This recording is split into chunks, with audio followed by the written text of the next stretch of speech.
tukwaniriza nate yonna gy'oli nga tugamba nti weebale kubanga oli naffe, weebale kutambula naffe. Tulina bingi nnyo munnange bye tulina okuba nga tukutuusaako olunaku olwaleero, era kyenyina okugamba kikimu nti wobanga tona subscribinga ku channel yaffe, ke kaseera munnange okubanga osubscribinga, ringinga that notification bell, sharinga, likinga, saako n'okubanga oleka comment yo. Ebisigadde byonna buterevu amawulire tujja kubanga tugakuwa. Tutunuulira ensonga naddala ezigenda mu maaso neeno mu ggwanga lyaffe erya Uganda, bingi nnyo ddala, naddala wotuuka ku kiwamba Abantu. Tulina bannayuganda bangi essaawa ya kakati abaabuzibwawo, naye nga n'amayitire gaabwe tetumanyi gye bali, naye nga famire zaabwe beeralikivu.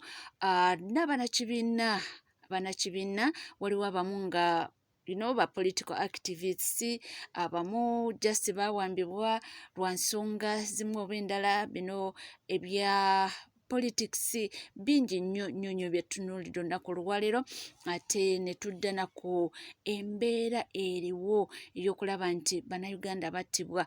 Ensonga eno yeetooloolera ku mukulu ow'endiga abadde akulira ekika ky'endiga, omukulu Engineer Bossa, gye vuddeko awo eyatemulwa almost musanatuku kubanga zaali around awo ssaawa nga zikyali zigenderera ndowooza 12 kitundu awo kwemu, olaba nga obudde bwali bukyali, ate nga almost yali atuuse waka mu maka ge, ate ng'ekyewuunyisa nti yatemulwa abaana ab'oku kitundu oba abaana abamanyiddwa oba abamanyikiddwa, era nga abaana ab'ekika kye kimu eky'endiga. Bino bye bintu ebimu abantu bye batunuulidde, era abantu basazeewo ne baba nga babikubaganyako empawa, nga bamu bagamba nti embeera eno mwe tuli yadde gavumenti yaffe nti ekoze omulimu gw'amaanyi okukola ki, okuba nga eteeka mu security, nti naye nga balaba nga ebintu biringa ebitagatta, era bavuddeyo ne bagamba nti wotunulamu abantu tufunye abakungu bangi abazze nga batuva ku maaso, nti naye nga mu butuufu n'enfa yaabwe ne ripooti erambika mu butuufu nti gundi yeyatta gundi oba gundi yeyatemula gundi, nti n'essaawa kakati teziriwo, nti ebintu byasigala byakubanga byakugeesinga, nti oba gundi nti bagamba gundi yakirimu nti naye bafamire b'abantu bano tebafunanga bwenkanya. Nalabye abakugu abadde babyogerako nga bamenya amannya gaabo abayogedde ku mukulu eyali DPC w'e Buyende, essaawa eno omugenzi Muhammad Kirumira, ne boogera ku nfa y'omukulu eyali gundi ono yali omulamuzi Joan Kagezi. Boogedde ku bantu bangi abazze nga bakolwako obulumbaganyi emisanatuku, nti naye ate ekyewuunyisa nti mu butuufu n'essaawa ya kakati abantu abo tebafunanga, famire zaabwe tezifunanga bwenkanya, era teri ani yali ategedde ani yatuusa ku bantu abo obulabe oba ani yatemula abantu abo. Abakugu bagamba nti mu mbeera ng'eyo bwe tuba nga tukyafuna ebintu bwe bityo misanatuku, ate nga security yaffe eya Uganda tugyesiimisa nti ekola omulimu gw'amaanyi nnyo, nti naye ate bwe tutuuka ku bintu bwe bityo nga ebisi oba emmundu ziri mu mikono gy'abaana ng'abo bwe batyo basiviliani, naye ne balumba omuntu misanatuku. Eyo example babadde bawa kuno omukulu w'ekika ky'endiga juze yatemulwa, nti beesanga nti abaana bakikola baana ba ku kitundu, naye weebuuze emmundu baagijjawa. So kyeva olaba abantu bavuddeyo ne baba nga basaba gavumenti nti this time around nti yadde biri emisango giri egy'abantu abanene abo abetwogeddeko wali wamanga, nti bakyalemeddwa okuba nga bazuula abantu abaakikola, nti at least kuno gye babakutteko ne baba nga n'obujulizi kwe buli, bagamba nti at least gavumenti eveeyo ekole ereetere ddala omujulizi oyo gwe balina bamukwate obulungi abenga atereera aveeyo misana ttuku amenye amanya gaabo oba amenye amanya g'oyo eyali abataddemu omusimbi nti bakole ekintu ekyo kye baatuukiriza. Yes, ekintu kyo baakituukiriza naye nti baali basuubira nti oba bajja kukituukiriza tomanya oba baali ne puroguramu nti bamala kukituukiriza babulebo batambulemu kubanga ndowooza bayinza okuba nga baabwebwa omudiri gw'ensimbi. So abantu kye basaba nti batandikire kwabo at least abantu bamanye nti obwenkanya gye buki obwenkanya gye buli kubanga abantu bangi nnyo abakaaba. Twalaba wano ku musango gw'omukyala yali Maria Nagirinya ng'omuvubuka eyali eyali gwe baali balumiriza eyali mu lukokola ekintu nga yeekaza mu kkooti ssebo ng'abuuza n'abasirikale ebibuuzo ng'ababuuza n'ebibuuzo nga n'okuseka kwaseka nga n'okudaala bwakudaala. So bagamba nti mu mbeera ng'eyo this time around basuubira nti obwenkanya busobola okuba nga bukola ki nga buwa abantu bagezezaako okuba nga buli omu awaayo endowooza ye n'okuba nga bawa balaga obutali mumativu n'obwennyamivu mu mitima nti ebintu ng'ebyo oba nga bikyeyongera okuba nga bigenda mu maaso ate nga egundi ate nga emmundu ziri mu mikono gy'abaana ba civilian baana b'oku kyalo ne beetooloola omuntu gwe bamanyi nti muntu mukulu era muntu wa ku kyalo talina buzibu na muntu talina kyakukoze naye lwakuba bakuwadde essente agamba nti kyabulabe nnyo era ndowooza tukyayongera okuba nga tufuna ebizibu ng'ebyo ate nga mujjukire nti tukyayinayo ebizibu byabamasheek abo abagenda abattibwanga nga nabo essaawa yakakati nabo teri amanyi. So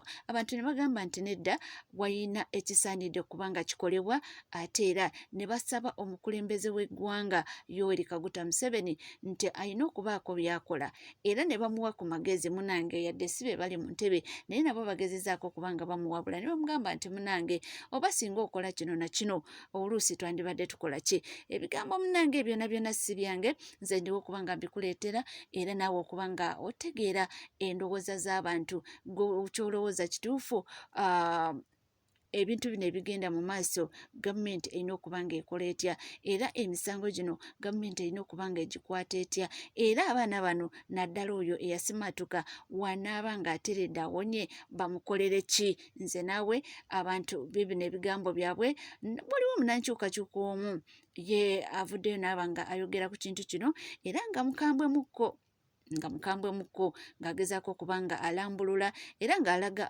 obwennyamivu n'obutali bumativu ku ngeri egimu. Mu fakiti teyakomyawo yatuwadde n'ekizampo eya jjajja Isima Ichuli oba Isima Olexas ninga ffenna gyo tali tumanyi nti jjajja Ichuli naye eyattibwa jasizaawo awo eyali gy'ava addayo ewaka olmosi ne bamutemulira ng'agenda kuyingira geete y'ewaka nti n'essaawa ya kakati baatugamba nti ne Mundu yamutemula nti bambi yali tindi gyesalinge keesi ne bagiggala. So agezezaako n'okuba nga alaga obutali bumativu era nga mwenyamivu n'agamba nti obubaka buno abusindikira ddala ew'omukulembeze w'eggwanga essaawa eno afuga omukulu Yoweri Kaguta Museveni. Munange nze saagala mwogerere njagala gwe munange tulakkalira nywera wuno mukulekera nga agezaako okulambulula naawe wuliza byayogera ogyemuko olaba ayina point oba nedda byayogera bituufu oba naawe ogamba nti nedda propaganda. Nze naawe guno kamukulekere nina abe nga akutwala mu maaso ng'akubuulira byonna byonna ebigenda mu maaso.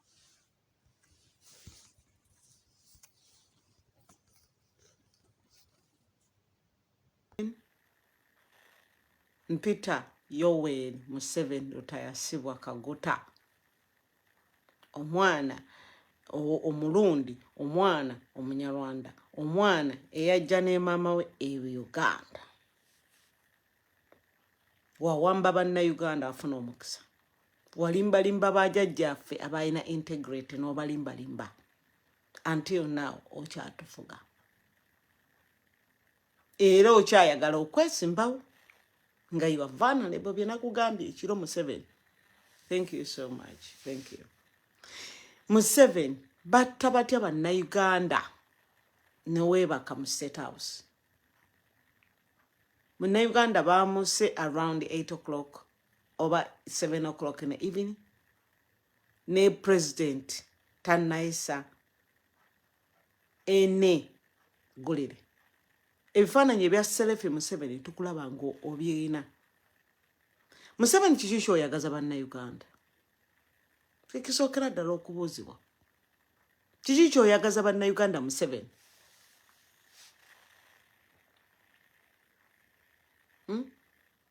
Batta batya bannayuganda Museveni n'oweyita Commander-in-Chief. You swear to protect Ugandans and their property. Their property, the gun. You're supposed to protect the gun, to keep the gun where it's supposed to be kept. Why are you lying, Uganda, that you are Commander-in-Chief Museveni? Why are you lying, Uganda? Kati mugenda kuweereza amabugo era mwetekewo ngo mukole amakesi mwe mulinganga omusezi aziiko omulambo kwegamba essanyu lyammwe ne muwerekere ne ssente muwane ssente zonna mumuwerekere olw'okuba kwegamba nga musanyuka yasse. Museveni mufudde Uganda Rwanda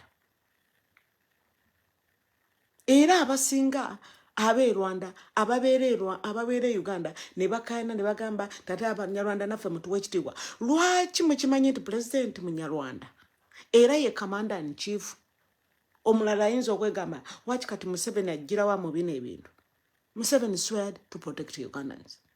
Is misusing Ugandan money than protecting the country. Kwe sebo ne batta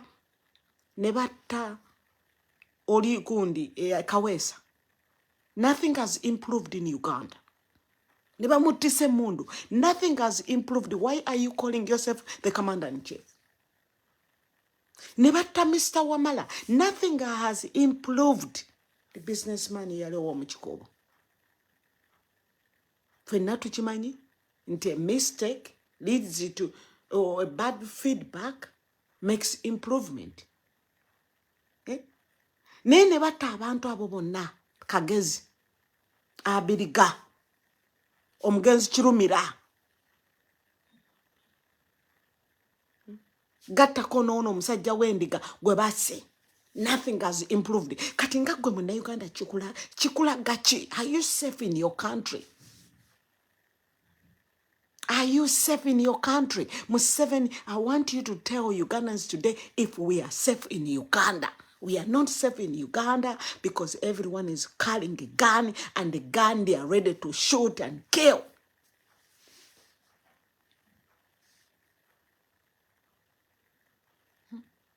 Nze sijja kubeera nga bali abakola live ne bayite ye mabbalibbali nga boogera ku bantu abalala nga bavuma abantu abalala ne balema okwadressinga the problem.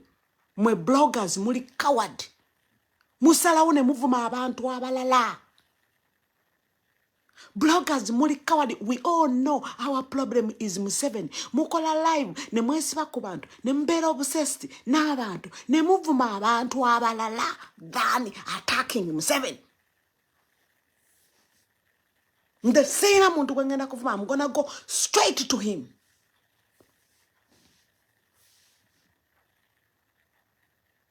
The bloggers abasinga muli coward. You are protecting yourself than lying your viewers, lying your followers, than speaking the real politics, than going on the right taproot. The taproot is Museveni. Gana matabi gemutema always have to gatemye. They know. Ne olio musajja temumwogerako. Temina chemogera ku Museveni than attacking other politicians. Abagenda okubiwa amasasi today or tomorrow. Ngekalombuli wa Museveni yalete mnembe. Lwaki Mundu tetamu muntu we? Museveni ye nanyini Mundu. Museveni ye nanyini bakwate Mundu. Museveni ya training abantu muchaka unnecessary. Museveni ya training abantu muchaka unnecessary. And now we see the gun is going to kill somebody important in Uganda. Kati gwe Munnayuganda awagira Museveni njagalombole how safe you are if one day oyakalinga Mundu mistakenly nga zokutanina bukirwa naye ate nasangawo gwe omuntu afaanana nze. How safe you are, Ugandans. Mr. Museveni oli munafu, Mr. Museveni oli munanfuusi, Mr. Museveni oli munafu, oli munanfuusi. Kankugambe ku machaka leero eno live njagala ekutuuke. Ndisigenda kubeera nga bali ba bloggers abakuba around the bush. I am telling you.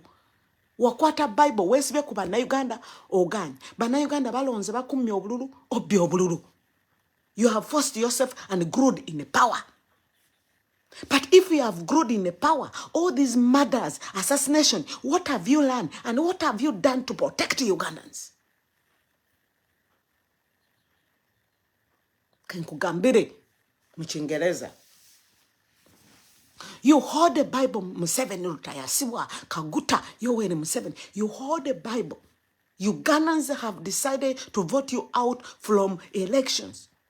But you have decided to rig the election and continuously, even when it needs to shed blood. But you tell me now, you tell me now, the money you have spent on guns, the money you have made guns like, they are like beans in Uganda. You can buy a gun today and tomorrow as much as you want. I want you to assure Ugandans how safe we are. Museveni, if you call yourself the commander-in-chief, if you call yourself Omulwanyi, if you call yourself Ngabe Watugamanga, Mwarwane Luwero, Mwagoba Idi Amin, no sense, Museveni. Your killing has gone beyond Idi Amin. The killing has gone beyond Idi Amin, assassinating people on the street. We saw Panda Gali. This is equivalent to a Panda Gali.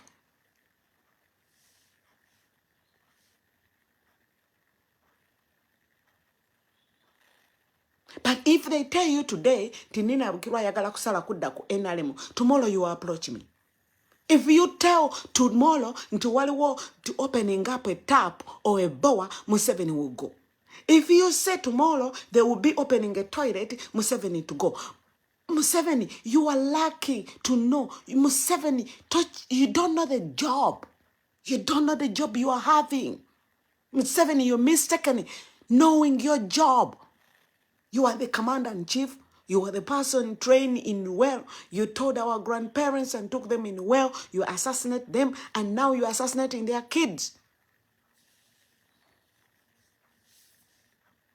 Tell Ugandans how safe we are, Museveni. Now you are sleeping. You can't even wake up because of the elderly. Everywhere is aching. Everywhere you don't feel well.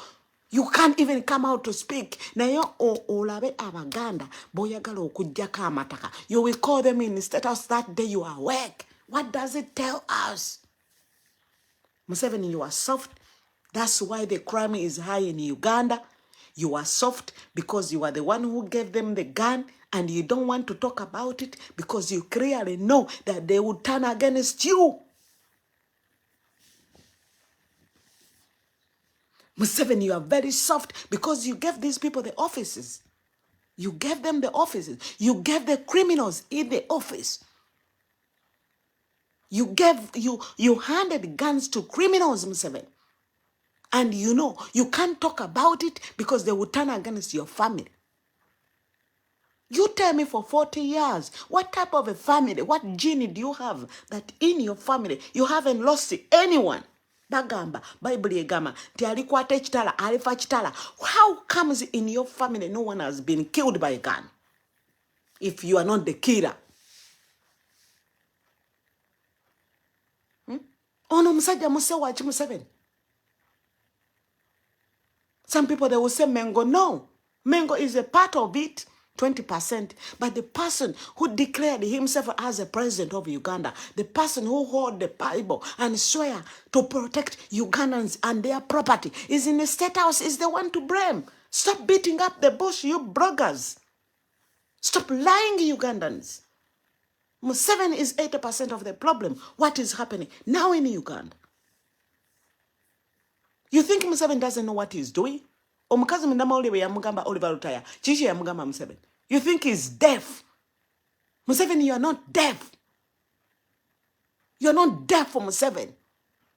If you are clinging on the power, if you are refusing to leave the